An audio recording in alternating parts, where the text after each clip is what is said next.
Assalamualaikum warahmatullahi wabarakatuh. Selamat datang di channel Gus Ridwan FH. Jangan lupa sucikan hati, tanamkan rasa, lapangkan dada, besarkan jiwa.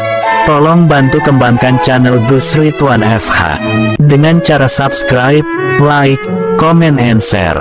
Terima kasih. Semoga Anda selalu mendapatkan kebaikan dari Allah Subhanahu wa Ta'ala. Amin ya Robbal Alamin. Selamat menyaksikan. Dajjal akan muncul di akhir zaman dan melakukan tipu daya ke seluruh negeri agar manusia menjadi pengikutnya. Meski memiliki banyak pengikut, pada akhirnya Dajjal akan dibunuh oleh Nabi Isa alaihi salam bin Maryam. Lantas siapa saja para pengikut Dajjal di akhir zaman? Para pengikut Dajjal berasal dari golongan orang-orang Yahudi, non-Arab, wanita, hingga berbagai ras manusia. Siapa para pengikut Dajjal? Berikut ini 6 golongan pengikut Dajjal di akhir zaman sebelum Nabi Isa turun untuk membunuhnya. 1. Yahudi. Salah satu pengikut Dajjal adalah bangsa Yahudi yang suka membuat kekacauan di muka bumi sejak zaman para nabi hingga sekarang. Hal ini sesuai dengan hadis Rasulullah Shallallahu Alaihi Wasallam yang diriwayatkan oleh Anas radhiyallahu anhu, yaitu 70.000 orang Yahudi Ashbahan mengikuti Dajjal. Mereka mengenakan pakaian luar jenis tayalis. Hadis riwayat Muslim dan Ahmad. 2. Wanita. Kaum wanita pada masa itu memiliki keimanan yang sangat lemah. Bahkan para pria harus mengikat keluarga mereka yang perempuan agar tidak mengikuti Dajjal. Dalam hadis yang diriwayatkan oleh Ibnu Umar, Rasulullah Shallallahu Alaihi Wasallam bersabda, Dajjal singgah di tanah bergaram yang terletak di lembah Markanah, lembah yang terletak di dekat Madinah Al-Munawwarah dari arah Taif ini. Sebagian besar orang yang keluar dari Madinah untuk menjadi pengikutnya adalah kaum wanita.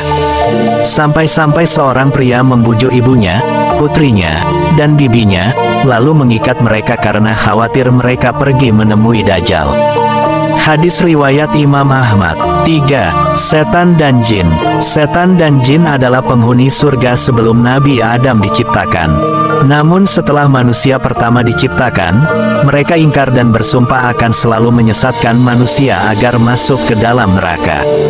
Di akhir zaman, setan dan jin akan mengikuti Dajjal dan membantunya menghasut manusia agar menyekutukan Allah. 4. Pelaku seks menyimpang. Orang yang suka melakukan seks menyimpang, seperti menyukai sesama jenis dan melakukan seks dengan cara yang dilarang, juga disebut sebagai pengikut Dajjal. Hal ini sudah ada sejak zaman Nabi Lut hingga sekarang. Rasulullah Shallallahu Alaihi Wasallam pernah bersabda, yang artinya, sesungguhnya perkara yang paling aku takuti pada umatku adalah munculnya perilaku kaum Lut. Hadis riwayat Tirmidzi. 5. Pelaku perbuatan tercela. Selain perbuatan seks menyimpang, pelaku perbuatan tercela atau maksiat lainnya pun akan menjadi pengikut Dajjal. Misalnya adalah orang yang tidak mau berpuasa, mengabaikan azan, meninggalkan sholat, berbuat bid'ah, dan memakan riba. 6. Kelompok Khawarij. Mereka berciri-ciri bersikap dungu, tidak mengetahui secara pasti aturan-aturan Islam yang benar, pandai berbicara tapi hanya memahami Islam secara lahiriah, hingga terlalu mudah menganggap orang lain kafir. Hal ini sesuai dengan hadis yang diriwayatkan Ibnu Majah. Rasulullah bersabda bahwa akan tumbuh pemuda yang fasih membaca Al-Quran tetapi mengabaikan isi kandungan dan tidak pernah mengamalkannya. Ciri-ciri pengikut Dajjal: menganggap agama sebagai candu dan mendiskreditkan orang beriman, mengagungkan kehidupan duniawi daripada akhirat, menyetarakan laki-laki dan perempuan, menentang hukum peradilan syariat, seperti qisas dan rajam, menghalalkan praktik riba dengan berbagai alasan, menyamakan nilai harta warisan laki-laki dan perempuan, menjadikan hari Jumat menjadi penuh aktivitas sehingga lupa mengingat Allah, melegalkan judi, melarang poligami tetapi melegalkan perselingkuhan. Cara berlindung dari fitnah Dajjal: 1. Mempertebal iman dan ilmu. Hal utama yang bisa menyelamatkan kita dari fitnah Dajjal adalah keimanan dan ilmu tentang Dajjal.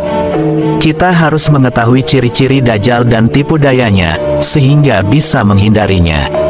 Sebab disebutkan dalam beberapa riwayat, banyak orang dengan mudah percaya dengan tipu muslihat Dajjal, seperti menghidupkan orang mati. 2. Menghafal Al-Kahfi. Dengan menghafal 10 ayat pertama surat Al-Kahfi dan membacanya sewaktu Dajjal muncul atau mendekat akan menyelamatkan manusia dari fitnah Dajjal. Ini sesuai dengan sabda Rasulullah. Barang siapa menghafal 10 ayat pertama surat Al-Kahfi, dia terjaga dari fitnah cobaan Dajjal. Hadis riwayat Muslim. Selain itu, riwayat lain menyebut menghafal 10 ayat terakhir surat Al-Kahfi dan membacanya sewaktu Dajjal muncul dan mendekat juga menghindarkan dari fitnah Dajjal. 3. Tinggal di tempat yang tidak bisa dimasuki Dajjal. Ada sejumlah tempat yang tidak bisa dimasuki Dajjal, yaitu Mekah dan Madinah. Selain itu, tinggal di dekat Masjidil Aqsa dan Bukit Tur juga diyakini aman dari Dajjal. Gunung-gunung atau padang pasir juga disebutkan tidak didatangi Dajjal karena dia lebih banyak mendatangi kota atau kampung. Dalam Sahih Muslim, diriwayatkan oleh Ummu Syuraik bahwa, aku mendengar Rasulullah bersabda, hendaklah orang-orang melarikan diri dari Dajjal ke gunung-gunung.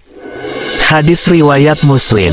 3. Membela diri sendiri. Selain melarikan diri ke tempat yang tidak bisa dijangkau Dajjal, manusia yang memiliki kemampuan menghadapi harus berani membela dirinya sendiri.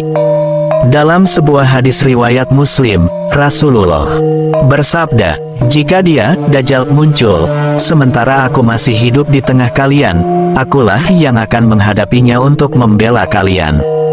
Namun, jika dia muncul, sedangkan aku sudah meninggalkan kalian, wafat, maka setiap orang membela dirinya masing-masing.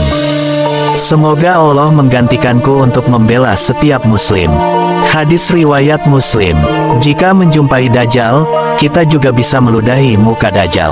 Ini sesuai dengan riwayat Abu Umamah, bahwa Rasulullah pernah bercerita tentang Dajjal. Barang siapa di antara kalian bertemu dengannya, hendaklah dia meludahinya, Dajjal, pada wajahnya. Hadis riwayat Tabrani. 4. Memohon perlindungan Allah. Cara selanjutnya adalah selalu memohon perlindungan Allah dari keburukan fitnah Dajjal. Salah satunya dengan membaca doa saat tasyahud. Diriwayatkan oleh Aisyah, aku mendengar Rasulullah Shallallahu Alaihi Wasallam memohon perlindungan dari fitnah Dajjal dalam sholatnya. Hadis riwayat Bukhari. 5. Memperbanyak tasbih, tahlil, dan takbir. Kalimat thayyibah seperti tasbih, tahlil, dan takbir adalah kaum mukminin di tengah cobaan paceklik. Umat yang beriman harus bersabar serta mengucapkan, la haula wala quwata illa billah, yang berarti tiada daya upaya atau kekuatan selain dengan Allah. Dia, Dajjal, muncul di suatu tempat di antara Syam dan Irak. Kemudian dia berbuat kerusakan ke kanan dan ke kiri. Wahai para hamba Allah, tetap tegarlah, demikian sabda Rasulullah dalam hadis riwayat Muslim. Demikian tadi telah kita ketahui 6 golongan pengikut Dajjal, lengkap dengan ciri-ciri, dan cara berlindung dari fitnah Dajjal. Semoga kita semua bukan termasuk pengikut Dajjal. Nauzubillah min zalik.